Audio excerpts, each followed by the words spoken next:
All right, Brian with Truck Mount Forms here. I just wanted to go over the guard jet.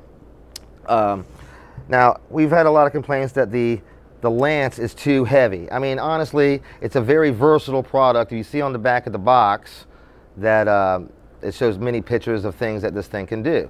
So we do like that it's versatile, but there's no need to have a heavy wand on this for what we need it for, and it does put a lot of stress on the tip. So I found that we can take the existing parts and modify it to have a thin, lightweight lance and prevent further leaking in it. All right, so the first thing we do is we actually pick the zero head spray nozzle, and if you take the tools and let's see if I can get through this here. All I want to do is just unscrew this brass fitting from the zero jet. All right, so now we end up with this.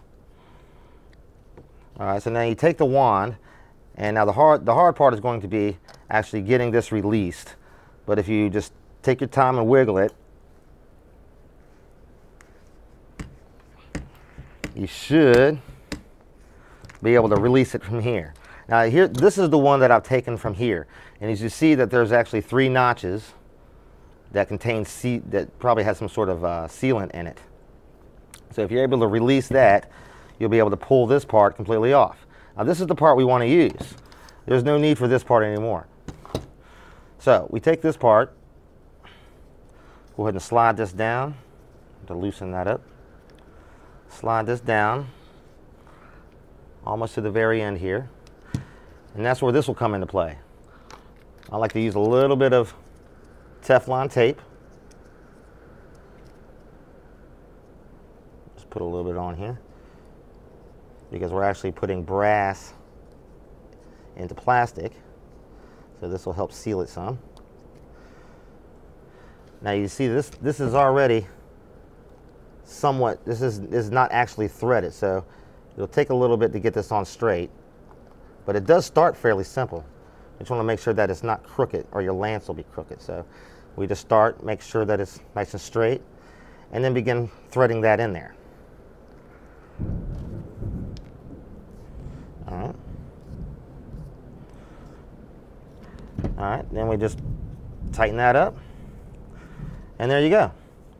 It's just as simple as this. As you see, I've already done this one, and I've already used it on the field, and it doesn't leak anywhere. It's very lightweight. I can still change the tips. The only thing you actually sacrifice is the zero tip, but you know, for our industry, we're normally using fan tips anyway. So I just wanted to go over that and show you how easy it is to get rid of the heavier wand that our industry doesn't really need, and that seems to be the perfect size for carpets. I also want to note on the guard jet that there is like a little button here, and what this button does, as you see with me using it, it activates when I hold the trigger. Okay.